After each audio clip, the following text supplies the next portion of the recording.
Padre, gracias por amarnos en Cristo. Ayúdanos a entender que Jesús ha de juzgar al mundo y que la iglesia estará en un tribunal rindiendo cuentas. Ayúdanos a vivir como siervos que te honran. Enséñanos a valorar el sacrificio de Cristo y a dejarnos gobernar por tu palabra. Permite que cada amigo que nos esté escuchando entienda que debe acercarse a Cristo y que un día estará ante el juicio de Cristo y allí será juzgado, y ese juicio determinará el destino final del pecador en el infierno. Permite que el Espíritu Santo convenza de pecado a cada persona que no te conoce aquí en esta mañana. Y permite que tu palabra, Señor, transforme la vida de cada uno de los hermanos. En el nombre de Jesús. Amén. Hay un documental en CNN titulado Un sueño irreal. Y este documental cuenta la historia de un señor llamado Michael Morton. Y este es fruto de un trabajo que salió el 4 de diciembre del año 2013. Morton una mañana salió con el amor de su vida, con su esposa y con su hijo sonriente de 3 años. Y era una doble celebración lo que él tenía, porque estaba celebrando el cumpleaños, su cumpleaños, y estaba celebrando el final de la difícil recuperación de su hijo de una cirugía que le había afectado el corazón. Ese día fue el 12 de agosto de 1986. Él, Morton, había cumplido apenas 32 años de edad. El día siguiente todo le fue arrebatado y el sueño que él tenía, ese sueño hermoso que tuvo, se había convertido en una pesadilla. Su esposa fue atracada y asesinada en su casa en el condado de Texas. Michael Morton estaba en el trabajo en el momento que eso sucedió, pero aún así las autoridades sospecharon de él. Morton fue acusado, arrebatado de su hijo y enviado a juicio. El fiscal, hablando al jurado en términos emocionales, con lágrimas corriendo por su cara, presentó una imagen, una escena de un depravado sexual. Y allí acusó a Morton de golpear a su esposa por rechazar tener relaciones íntimas con él en el día de su cumpleaños. No hubo prueba científica, no hubo testigo, no hubo arma asesina, no hubo presentación de ningún motivo creíble. Y sin otro sospechoso, el jurado declaró culpable a Morton, quien pasó 25 años de prisión. Él veía a su hijo únicamente 2 veces al año. El juicio no incluyó ningún tipo de prueba crítica. Y hace un par de años, un grupo de abogados trabajando en nombre de Morton logró traer a la luz la verdad y Morton fue declarado inocente. Y no solo lograron conseguir que él sea declarado inocente, sino que el fiscal de ese entonces, llamado Ken Anderson, fue acusado de retener pruebas cruciales. Y en ese momento, él ya no era fiscal, ahora era juez. Y como castigo tuvo que salir de sus funciones. Morton fue puesto en libertad en octubre del año 2011. Y tenía 57 años y cuando sale de la prisión dice estas palabras: le doy gracias a Dios que no fue un caso de pena capital. Los juicios humanos son deficientes. De hecho, el texto bíblico nos enseña que nuestra justicia es como trapo de inmundicia. El único que juzga con un juicio justo, porque es el único que tiene toda la información a la hora de juzgar, es nuestro Señor y Salvador Jesucristo. Y ahora, dicho esto, quiero que leamos en el Evangelio según San Juan, capítulo 5, versículo 18 en adelante. Evangelio según San Juan, capítulo 5, versículo 18 en adelante, leamos la palabra de Dios que dicen de la siguiente manera. Entonces, por esta causa los judíos aún más procuraban matarle, porque no solo violaba el día de reposo, sino que también llamaba a Dios su propio Padre, haciéndose igual a Dios. Por eso, respondiendo, les decía, en verdad os digo, que el Hijo no puede hacer nada por su propia cuenta, sino lo que ve hacer al Padre. Porque todo lo que hace el Padre, eso también hace el Hijo de igual manera.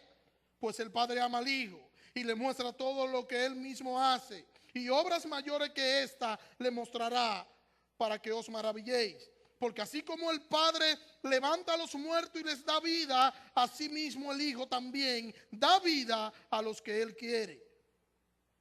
Porque ni aun el Padre juzga a nadie, sino que todo juicio se lo ha confiado al Hijo.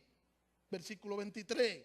Para que todos honren al Hijo, así como honran al Padre. El que no honra al Hijo, no honra al Padre que lo envió.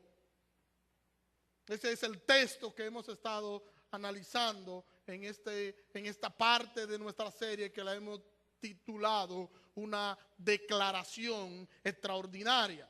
Y que nosotros hemos visto hasta ahora en esta serie, esta miniserie dentro de nuestra serie, hemos visto en primer lugar que Jesús es igual al Padre, lo vimos en el capítulo, en el versículo 20. Número 2, que vimos la semana pasada, el poder y la soberanía de Jesús son iguales a las del Padre en el versículo 21. Y hoy estaremos viendo Jesús es igual a Dios en juicio, capítulo 22, versículo 22 del capítulo 5. Jesús igual a Dios en juicio, versículo 22 que dice, porque el Padre no juzga a nadie, sino que todo el juicio lo dio al Hijo. Todo juicio lo dio al Hijo. Y el texto es claro y nos enseña que todo juicio le fue dado al Hijo, y si el Hijo tiene la facultad de juzgar en el lugar del Padre o en lugar del Padre, tenemos que decir que es porque ambos son una misma cosa, porque tienen una misma naturaleza. Para el Hijo ser como el Padre, necesita tener los mismos atributos que tiene el Padre. Si el Padre es Dios, entonces el Hijo es Dios.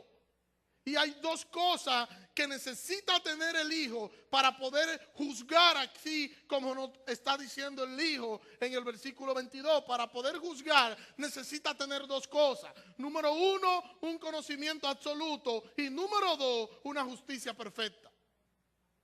Y vamos a ver el primer punto. Un conocimiento absoluto, porque el Padre no juzga a nadie, sino que todo juicio lo dio al Hijo. Y ya dijimos que el Padre y el Hijo son una misma cosa. Y que por ello los atributos del Padre son los atributos del Hijo. Y uno de los atributos del Padre es la omnisciencia. Y la palabra omnisciencia significa tener todo conocimiento. Es un término que puede utilizarse única y exclusivamente de manera apropiada a Dios. Porque Dios es el único ser que es infinito y que es eterno, y es el único ser que tiene la capacidad de conocer todo. Dios es infinito. Es capaz de ser consciente de todas las cosas, de entender todas las cosas y de contemplar todas las cosas a tal punto de poder entenderla y conocerla a la perfección. Entonces tenemos que llegar a la conclusión de que Dios nunca aprende, Dios nunca adquiere nuevo conocimiento. El futuro, el pasado, el presente le son a Dios completamente conocidos. Nada lo puede sorprender. Es interesante que nosotros podamos entender eso. Nada puede sorprender a nuestro Señor. Entonces debemos bajarnos de esa nube de nosotros querer hacer cosas para nosotros sorprender a nuestro Señor. El Señor conoce más e incluso te conoce a ti mismo más de lo que tú mismo te conoces. Y aunque el Señor espera de nosotros que vivamos vidas en santidad, el Señor conoce nuestros fracasos, el Señor conoce nuestras derrotas, el Señor conoce nuestra tristeza. El Señor sabe absolutamente todo de nosotros. Él es el único ser que te conoce a ti exactamente como tú eres y a pesar de eso te ama. Entonces, no hay lugar para el orgullo, porque si nosotros somos sinceros, si somos sinceros con nosotros mismos, en vez de nosotros sentirnos orgullosos, en vez de tú sentirte orgulloso de ti, lo que nosotros deberíamos es sentir lástima y dolor de nosotros mismos. Es posible que si las personas que te ven con alta estima saben en realidad quién tú eres, tú puedas perder esa estima. Si ellos supieran lo malo que eres, tuvieran otro concepto de ti. Tú dirás, qué bueno que no me conocen. Pero el Señor te conoce. El Señor sabe exactamente cómo tú eres. El Señor conoce tus pensamientos. El Señor sabe lo que tú maquinas cada día. El Señor sabe lo que tú haces a cada momento. El Señor sabe incluso lo que tú no sabes que tú harás mañana. El Señor ya lo sabe. Y a pesar del Señor saber lo que hay dentro de ti, y a pesar del Señor saber quién eres tú, a pesar de eso el Señor te ama. Recuerden a Isaías en el capítulo 6 del libro de Isaías. Isaías dice, ay de mí que soy muerto porque han visto mis ojos a Dios. Y Dios no le dijo a Isaías, no Isaías, tú eres un tipo diferente. Hombres como tú es que yo ando buscando. Ven Isaías que te voy a enviar a llevar mi mensaje porque tú eres un tipo que tiene una estirpe y tiene... No, no fue eso. No fue así. No fue así. Y a diferencia de una canción que se popularizó hace algún tiempo que dice que hombres de valor necesita a Dios, Dios está llamando, Dios está buscando hombres que puedan su vida entregar a Él, hombres de valor. A diferencia de eso, eso no es lo que nosotros vemos en el relato bíblico, eso no es lo que vemos aquí tampoco. ¿Por qué? Porque el problema es que el hombre no es un hombre de valor, el hombre es un hombre pecador, el hombre es un transgresor, el hombre es un violador de la ley de Dios. Todo hombre, absolutamente todo hombre es culpable de violar la ley de Dios, está corrompido por su pecado y no hay nada de valor en él que lo pueda hacer merecedor de Dios y que pueda provocar que Dios se fije en él. Nada hay en el hombre que pueda provocar eso. El hombre tiene valor cuando Cristo es el Señor de su vida. Cuando el hombre no es regido por el pecado, sino más bien guiado por la gracia de Dios. Es ahí cuando el hombre tiene valor. Isaías era pecador y como tal, el hecho de él estar en la presencia de Dios le hace contemplar su pecado. Isaías vio su pecado, su condición pecaminosa y sabía que no estaba apto para estar allí, que podía morir fulminado por la gloria de Dios. Pero como él no podía quitar su culpa, Dios quitó la culpa de Isaías y le pasó un carbón encendido por sus labios. Mire cómo dice Isaías 6, versículos 6 y 7. Entonces voló hacia mí uno de los serafines trayendo en su mano con una tenaza un carbón encendido tomado del altar. Y tocó con él mi boca diciendo, he aquí que esto ha tocado tus labios. Tu culpa ha sido quitada y tu pecado ha sido perdonado. La gente hoy ve a Isaías y dice, wow, qué gran hombre de Dios. Vio a Dios. Dios le mostró su gloria, vio la gloria de Dios y de qué manera, qué privilegio. Yo quiero ser como Isaías y quiero ver la gloria de Dios así como Isaías lo vio. Qué privilegio tan grande, y es verdad. Sin embargo, Isaías se ve a sí mismo y podríamos decir que Isaías está diciendo algo como esto: yo soy un pecador culpable y no estoy apto para ver esta majestuosidad. En cualquier momento puedo caer muerto, fulminante por la gloria de ese Dios que yo estoy viendo, aún yo siendo un hombre pecador. Y así pasa con nosotros. Es lo que sucede con nosotros. El Señor nos abrió los ojos y nosotros pudimos ver nuestra condición pecaminosa, que era una condición deprimente. Nosotros necesitábamos a Dios con carácter de urgencia y nosotros estábamos totalmente perdidos, estábamos sin esperanza alguna, no nos podíamos salvar a nosotros mismos. Y al mirar entonces hacia adentro de nosotros mismos, estábamos contemplando nuestra propia pecaminosidad, nuestra propia maldad, nuestro propio pecado. Nada bueno, nada digno de alabar, solo pecadores culpables que merecen la pena de muerte, que un día estarán ante el juicio final de un Dios temible y allí pagarán por sus pecados. Pero Efesios capítulo 2 nos da aliento. Efesios capítulo 2 versículo 1: en cuanto a vosotros estabais muertos en vuestros delitos y pecados, en los cuales anduvisteis en otros tiempos, conforme a la corriente de este mundo y al príncipe de la potestad del aire, el espíritu que ahora actúa en los hijos de desobediencia. En otro tiempo todos nosotros vivimos entre ellos en las pasiones de nuestra carne, haciendo la voluntad de la carne y de la mente, y por naturaleza éramos hijos de ira como los demás. Pero Dios, quien es rico en misericordia, a causa del gran amor con que nos amó, aun estando nosotros muertos en delitos y pecados, nos dio vida juntamente con Cristo. Por gracia soy salvo. Cristo murió por nosotros y así, y solo así, nos justificó, cambiando nuestro expediente por el suyo, y así el Padre no nos ve a nosotros, sino que ve el precio que su Hijo pagó por nuestras culpas, por nuestros pecados. Su Hijo murió la muerte que yo debía morir. Nuestro Señor lo sabe todo, y en eso cae el punto de la omnisciencia. Nuestro Dios lo sabe todo, nuestro Señor lo entiende todo. Su conocimiento, el conocimiento de nuestro Cristo es un conocimiento ilimitado. Estamos diciendo en este punto que Cristo, al igual que el Padre, tiene este atributo que es la omnisciencia, porque Cristo es Dios. Y para hacer un juicio como lo haría el Padre, necesita este atributo. Y hace el juicio en lugar del Padre porque tiene ese atributo. Pero no complicarlo con este trabalengua.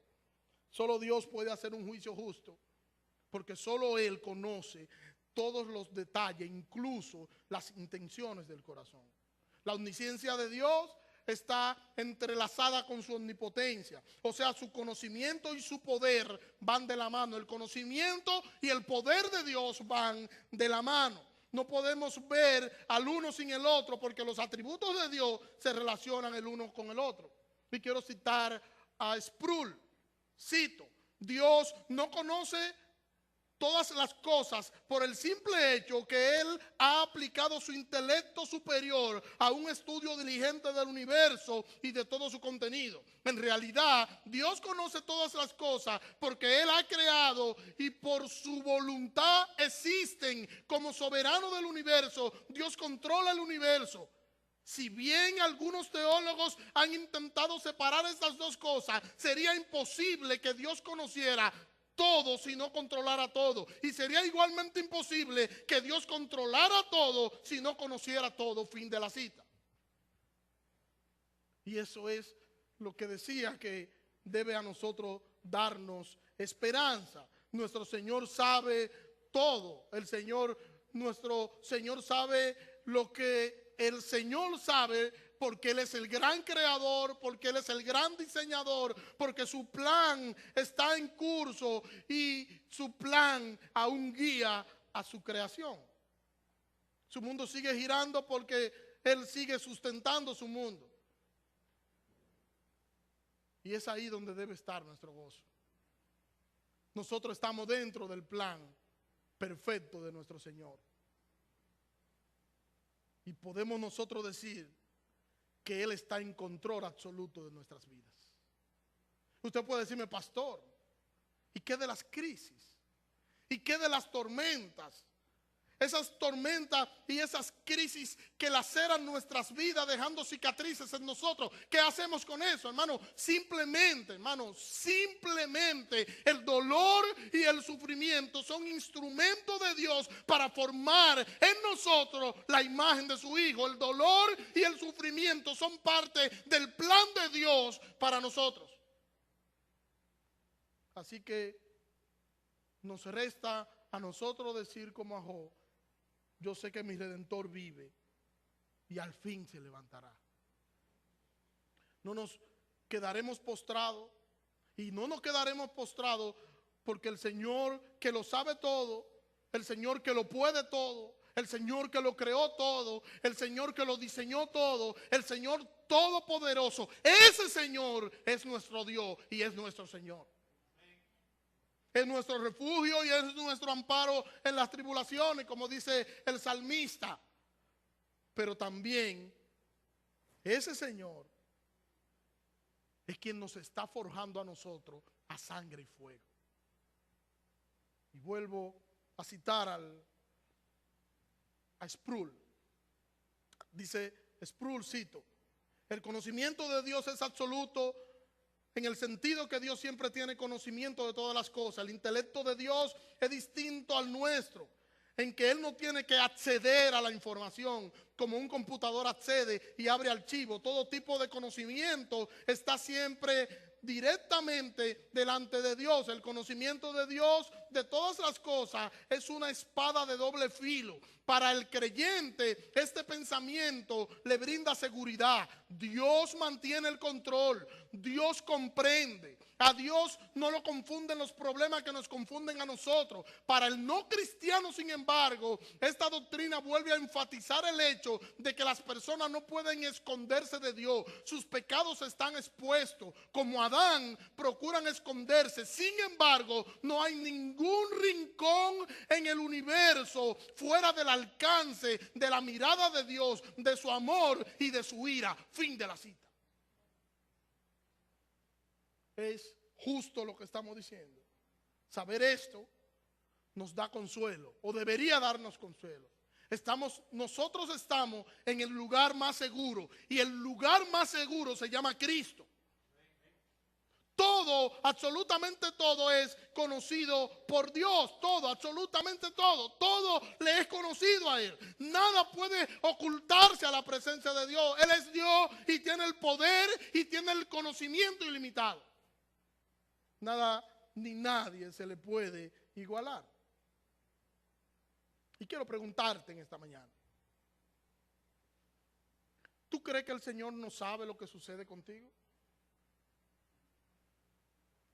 ¿Tú has considerado que tú no estás solo? ¿Que el Señor está ahí contigo? ¿Has considerado eso? ¿Has considerado que el Señor es quien te da fortaleza? Aunque muchas veces no lo parezca. Míralo de esta forma. Toda autoridad le fue dada al Hijo para juzgar. El Padre no juzga. Quien juzga es el Hijo, así como dice nuestro texto, porque ni aún el Padre juzga a nadie, sino que todo juicio le fue confiado al Hijo. Así como dice nuestro texto, toda autoridad le fue confiada al Hijo. Toda autoridad le fue dada al Hijo para que el Hijo sea quien juzgue. El Padre no juzga, es el Hijo quien lo hace. El Hijo hace, como ya dijimos, lo que ve hacer al Padre, porque ambos son uno. Cristo murió por nosotros y es Cristo ahora quien ha de juzgar a su iglesia. La iglesia será juzgada por Cristo. Y nosotros encontramos en la carta a los Corintios, que el apóstol Pablo nos dice que si nosotros no sabemos, que vamos a compadecer y que estaremos ante el tribunal de Cristo. Si bien lo que pasará allí no será para perdición, pero estaremos ante un tribunal, estaremos ante el tribunal de Cristo, y allí nosotros rendiremos cuenta por todas las cosas que nosotros hicimos en esta vida, sea buena o sea mala. Ahí nosotros rendiremos cuenta por nuestra vida, por lo que hicimos y por lo que no hicimos. Rendiremos cuenta por lo que nosotros debimos hacer y no lo hicimos. Rendiremos cuenta por nuestros dones y por nuestros talentos. ¿Qué hicimos con ellos? ¿Qué hiciste con tu vida? ¿Cómo tú honraste a Cristo en tu vida? ¿Cómo tú honraste al Señor siendo embajador del cielo en esta tierra? ¿Cómo fuiste productivo para tú representar a Cristo entre los mortales? ¿Qué tú hiciste con tu vida? ¿Qué tú hiciste con lo que se entregó? ¿Qué tú hiciste con lo que el Señor, luego de salvarte, ha colocado en tu mano?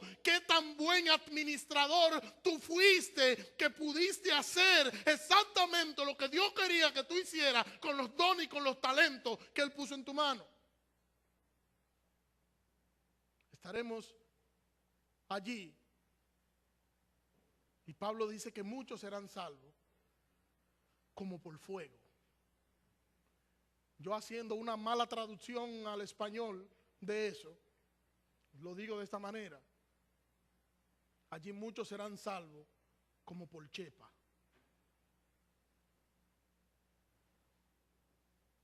Y quiero dejar claro en este punto que el juicio no es el propósito principal de la primera venida de Cristo. Eso claro. Porque nuestro versículo bíblico dice: porque ni aún el Padre juzga a nadie, sino que todo juicio le he confiado al Hijo. El propósito principal de la primera venida de Cristo no es el juicio. Es en su segunda venida donde Él ha de juzgar a las naciones.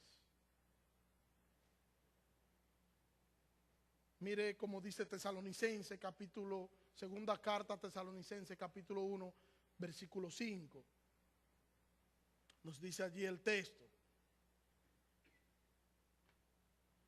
esto da muestra evidente del justo juicio de Dios, para que seáis tenidos por digno del reino de Dios, por el cual también estáis padeciendo. De hecho, es justo delante de Dios retribuir con aflicción a los que os afligen, y retribuir con descanso junto con nosotros a vosotros que sois afligidos. Esto sucederá cuando el Señor Jesús con sus poderosos ángeles se manifiesten desde el cielo en llama de fuego, para dar retribución a los que no han conocido a Dios y a los que no obedecen el evangelio de nuestro Señor Jesucristo. Ellos serán castigados con eterna perdición, excluidos de la presencia de Dios y de la gloria de su poder. Versículo 10, cuando Él venga en aquel día para ser glorificado en sus santos y ser admirado por todos los que creyeron, porque nuestro testimonio ha sido creído entre vosotros. ¿Qué es lo que nosotros estamos viendo aquí? Que el interés de estos hermanos, su interés estaba puesto en el reino de Dios. Y ese interés puesto en el reino de Dios, está diciendo allí el apóstol Pablo, le va a permitir tener una actitud, o le ha permitido tener una actitud correcta ante el dolor y ante el sufrimiento. Ese enfoque de ellos en el reino de Dios, ese enfoque de ellos en Cristo, ese enfoque de ellos en ese reino de Dios, es que le ha hecho a ellos tener la actitud correcta ante el dolor y ante el sufrimiento que ellos están padeciendo. ¿Qué es lo que sucede con nosotros? Que cuando nosotros estamos atravesando por momentos de dolor, por momentos de crisis, por momentos de sufrimiento, nos desenfocamos, y cuando tú no estás enfocado en Cristo, tú no vas a tener una actitud correcta. Para tú tener una actitud correcta ante el dolor, para tú poder tener una actitud correcta ante el sufrimiento, tú tienes que estar enfocado en Cristo y su reino. En el versículo 5 de aquí de Tesalonicenses, el apóstol Pablo habla y dice que ellos están padeciendo. Está hablando del padecimiento, de lo que ellos están aconteciendo. Y de que su enfoque no era sentirse realizado, no era sentirse satisfecho, no era sentir que eran útiles al mundo, no era sentir que ellos estaban proveyendo para lo suyo y para sus propias causas, no, su enfoque era Cristo y su reino. Y vemos aquí el sufrimiento como una especie de herramienta utilizada por Dios para purificar y para santificar al creyente. Repito, el sufrimiento aquí como una especie de herramienta utilizada por Dios para santificar, para purificar al creyente. El sufrimiento debe provocar gozo en el creyente.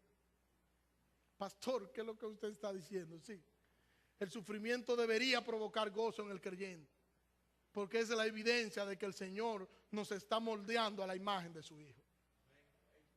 El sufrimiento debería producir gozo en nosotros. ¿Recuerdan a Pablo allá en Filipenses? Cuando el apóstol Pablo, en medio de todo el dolor y todo el quebranto que él estaba pasando, el apóstol Pablo, lleno de gozo y de regocijo, dice: yo me regocijo y me gozo aún más, porque si por causa de mis aflicciones he predicado el evangelio, gloria a Dios por mis aflicciones. Dicho de otra manera, si tu dolor glorifica a Dios, entonces tú debes dar gloria a Dios por tu dolor. Y con eso nosotros vemos el amor de Dios. El amor de Dios en que Dios quiere que nosotros seamos como su Hijo Cristo.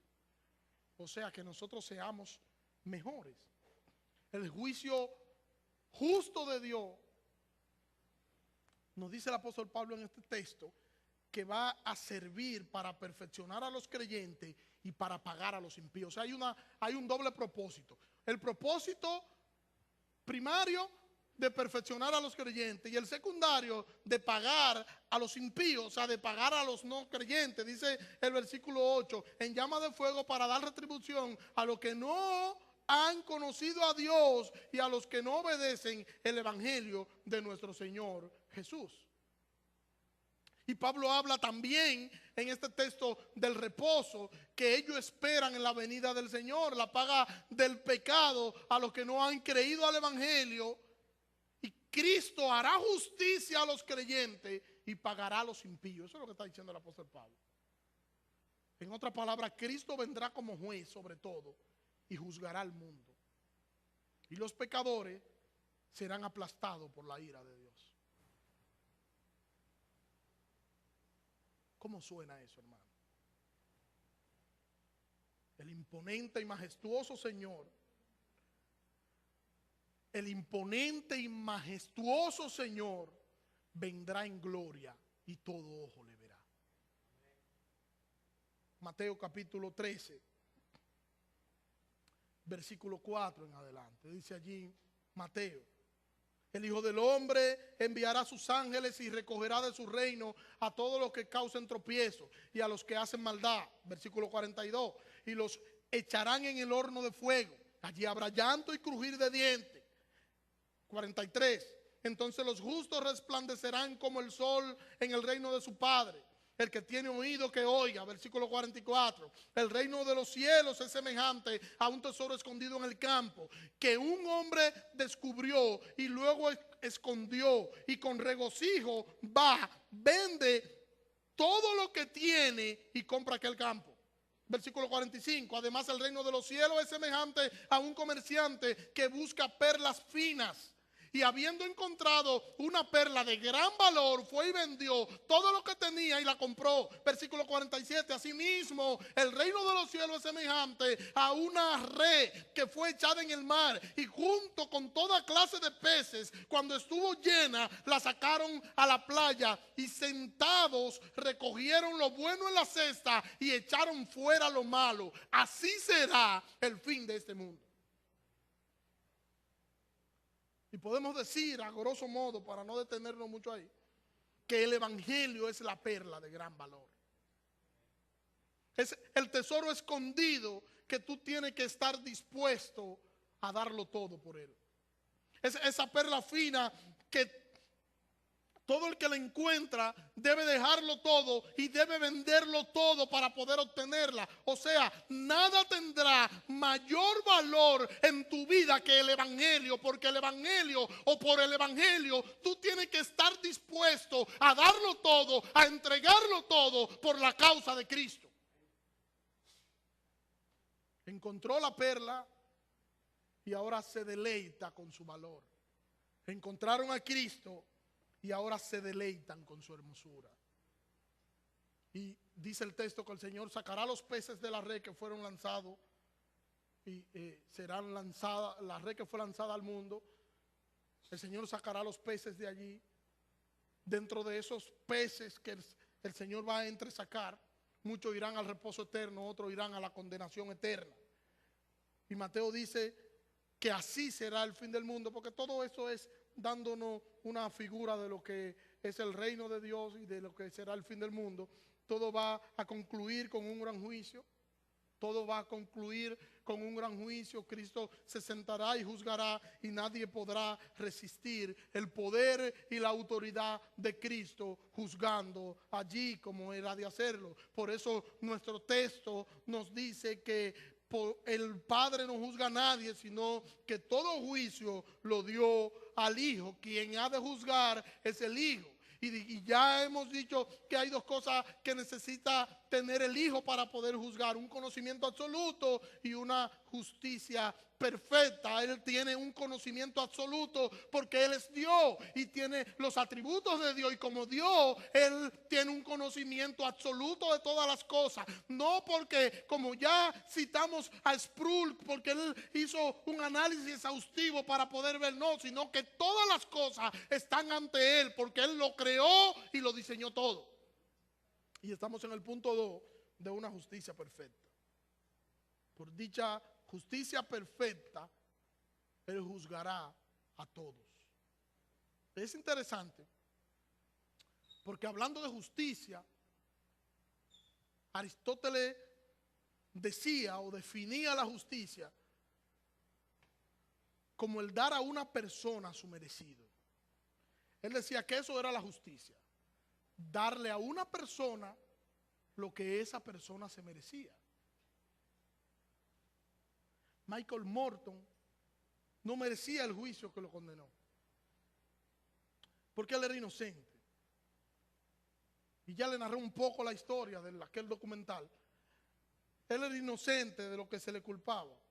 Él no fue él quien mató a su esposa. Fue un juicio injusto. Y yo le pregunto a ustedes, ¿no son así nuestros juicios? ¿No son nuestros juicios injustos? Nosotros muchas veces juzgamos, y cuando juzgamos no aplicamos justicia a nuestro juicio, porque muchas veces nuestro juicio está viciado y hacemos no como es justo, hacemos como nos conviene a nosotros. Y todo el juicio que nosotros hacemos, lo hacemos en torno a lo que a mí me conviene y a lo que a mí me beneficia.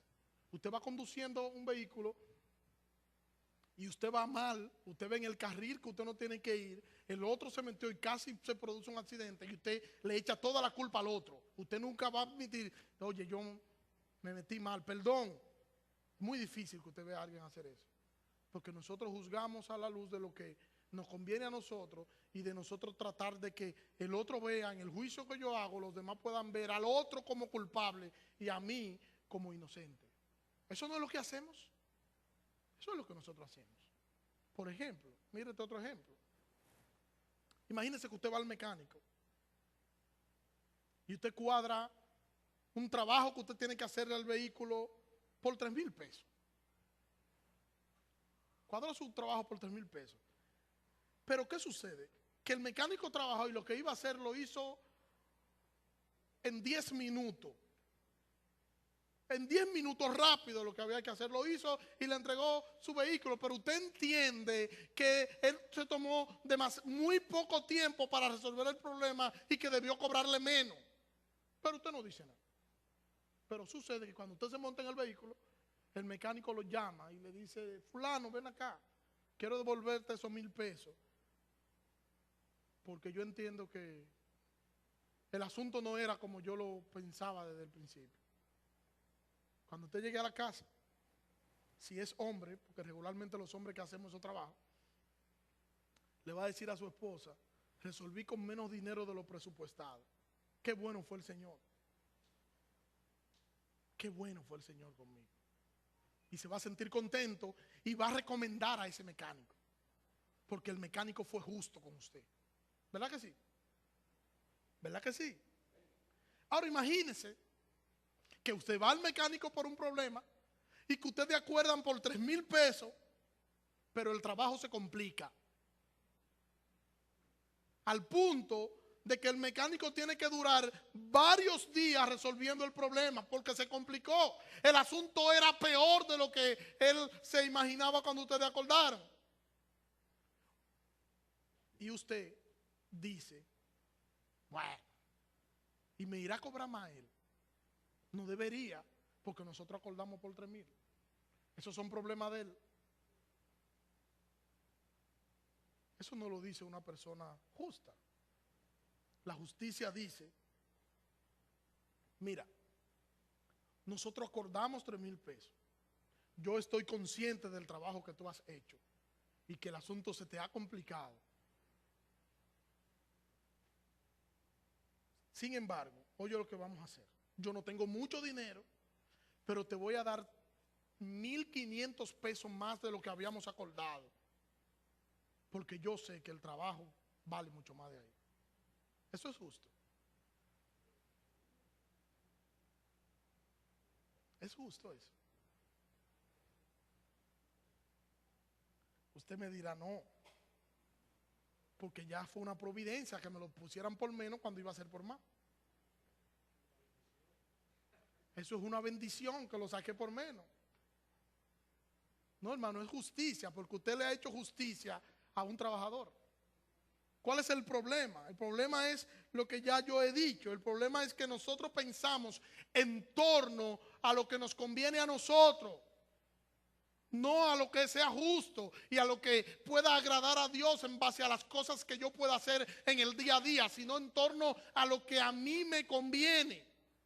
Hay creyentes que tienen negocios. Imagínense un creyente que tiene un negocio y que tiene la balanza inclinada, que cuando él pesa 1 libra no es 1 libra, él está dando menos. ¿Está siendo justo? ¿Está siendo justo con eso?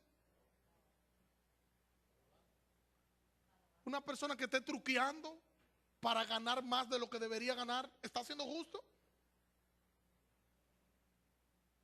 Gente que pueden pagar lo que cuesta un trabajo y no lo hacen.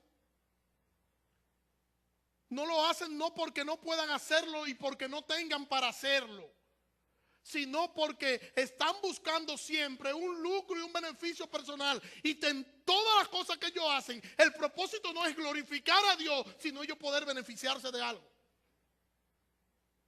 Es el fin, honrar a Dios. Yo quiero honrar a Dios a través de las cosas que yo hago. A veces no, a veces el propósito es yo beneficiarme. Si nosotros somos justos, entonces nosotros seremos misericordiosos. Porque la justicia y la misericordia van de la mano. Pero hay una mala noticia para nosotros, humanos mortales y pecadores. El único que puede relacionar de manera perfecta su justicia y su misericordia es el Señor. Eso era para que dijeran amén. Pero gloria a Dios. Yo soy un predicador que lo considero porque soy justo. Cito nuevamente a Sproul. Dice Sproul, cito. ¿Cómo se relaciona entonces la misericordia con la justicia? La misericordia y la justicia son obviamente dos cosas distintas, aunque a veces se la confunde. La misericordia ocurre cuando a quienes actuaron mal se le da un castigo menor al merecido o una recompensa mayor a la que se ha ganado. Dios contempla su justicia con misericordia. Dios templa su justicia con misericordia. Su gracia es esencialmente un tipo de misericordia. Dios es misericordioso hacia nosotros cuando no nos castiga como nos correspondería. Y cuando recompensa nuestra obediencia, aún teniendo en cuenta que debemos obediencia y que por lo tanto no merecíamos ninguna recompensa por lo que nosotros hagamos. Fin de la cita. O sea, ¿qué es lo que está diciendo? Lo que está diciendo es que a pesar de nosotros ser deudores y tener obligación de hacer como el Señor nos manda, a pesar de eso, como quiera el Señor nos va a recompensar por lo que nosotros hagamos. Como quiera, cuando estemos ante aquel tribunal que decía hace un momento, cuando estemos allí seremos recompensados. Cuando el Señor no debería recompensarnos, pero Él nos va a recompensar, incluso por las cosas que Él demanda que nosotros hagamos. Y tenemos que decir que la justicia y la misericordia de Dios entonces van juntos. Cito a otro autor. Las personas suelen quejarse de que Dios no es justo porque no distribuye su gracia o su misericordia a todos por igual. Nos quejamos de que si Dios perdona a alguien, está entonces obligado a perdonar a todos. No está obligado a ser misericordioso. Se reserva el derecho a ejercer su gracia de acuerdo con su voluntad. Por eso le dice a Moisés: tendré misericordia del que yo tenga misericordia y me compadeceré de quien yo me compadezca. Bíblicamente, la justicia se define en términos de rectitud. Cuando Dios es justo, está actuando con rectitud. Abraham le preguntó a Dios una pregunta retórica que tiene una sola respuesta obvia. El juez de toda la tierra no ha de hacer lo que es justo. Fin de la cita. Miremos el texto al que este autor está haciendo referencia en el libro de Romanos capítulo 9 versículo 14. Dice allí que pues diremos: ¿acaso hay injusticia en Dios? De ninguna manera, porque dice a Moisés: tendré misericordia del que tenga misericordia y me compadeceré de quien yo me compadezca. Por tanto, no depende del que quiere ni del que corre, sino de Dios que tiene misericordia. Y nosotros podemos ver de manera constante la justicia y la misericordia de Dios entrelazado entre sí. Y cuando el texto nos dice: porque el Padre no juzga a nadie, sino que todo juicio lo dio al Hijo, nos está entrelazando la justicia y la misericordia en el juicio. El Hijo juzgará a todo en lugar del Padre y se sentará al final del siglo en su trono para juzgar. Mire cómo lo dice Apocalipsis capítulo 20 versículo 11. Vi un gran trono blanco y al que estaba sentado sobre él, de cuya presencia huyeron la tierra y el cielo. Ningún lugar fue hallado para ellos. Vi también a los muertos grandes y pequeños que estaban de pie delante del trono, y los libros fueron abiertos, y otro libro fue abierto, y el libro de la vida, y los muertos fueron juzgados a base de las cosas escritas en los libros de acuerdo a sus obras. Y el mar entregó los muertos que estaban y el mar entregó los muertos que estaban en él, y la muerte y el Hades entregaron los muertos que estaban en ellos, y fueron juzgados cada uno según sus obras, y la muerte y el Hades fueron lanzados al lago de fuego. Esta es la muerte segunda, el lago de fuego. Y el que no fue hallado inscrito en el libro de la vida fue lanzado al lago de fuego. Hermanos y amigos, esto es un cuadro aterrador. El Padre ha dado todo juicio al Hijo, pero lo que nosotros vemos aquí es impresionantemente aterrador. El cielo y la tierra huyen de la gloria de aquel que está sentado en el trono. Un trono blanco, un trono puro, santo, porque quien está sentado allí es Jesucristo, nuestro Dios, nuestro Señor, santo, justo y perfecto. Se sacan los expedientes y allí se juzga a cada quien, no solo por sus obras, porque usted va a un juicio humano, a un juicio terrenal, y lo van a juzgar por lo que se vio. El Señor no solo lo va a juzgar por lo que se vio, el Señor lo va a juzgar por lo que se pensó. El Señor va a juzgar también las intenciones del corazón del hombre. El Señor es el único que tiene la capacidad de juzgar en torno a todo esto. Por eso su juicio es un juicio justo. Se sacarán los expedientes, como ya dije, y allí se juzgará a cada quien por sus obras. Y el texto dice que poderosos, mendigos, esclavos, libres, ricos y pobres, prisioneros culpables, todos ante el trono, todos aterrados ante la gloria de aquel que está sentado en el trono, y su ira que ellos han de beber en breves instantes, ellos serán aplastados por esa ira de Dios. Y fueron juzgados, dice el versículo 15. Y el que no fue hallado inscrito en el libro de la vida fue lanzado al lago de fuego. Y quiero preguntar en torno a esto. ¿Tú estás preparado para enfrentar este cuadro aterrador? Donde el gran Señor está juzgando y los que no lo hayan inscrito en el libro de la vida serán lanzados al lago de fuego. Amigo mío, si tú no estás preparado para esto, este es el momento de tú abrir tu corazón. Este es el momento de tú abrir tu corazón y este es el momento de tú rendir a Cristo tu vida, de tú entregarle a Cristo tu vida, de tú dejar que Cristo lave tus pecados en su sangre preciosa, esa sangre vertida en la cruz del Calvario para Él justificar y salvar al pecador. Este es el momento. Y quiero que oremos. Vamos a orar. Cierre sus ojos. Señor, gracias te damos en esta mañana. Gracias, Señor. Gracias por Cristo. Gracias, Señor. Gracias por salvarnos en Cristo aún antes de la fundación del mundo. Ayúdanos, Señor, a honrarte. Ayúdanos a honrar a Cristo. Ayúdanos a vivir conforme a lo que tu palabra nos demanda, Señor. Ayúdanos a que nosotros podamos honrarte, Señor.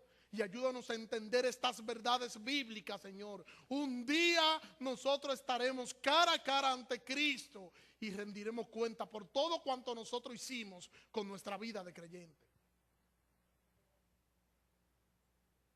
También te presento a cada amigo que esté entre nosotros, cada amigo que nos escucha.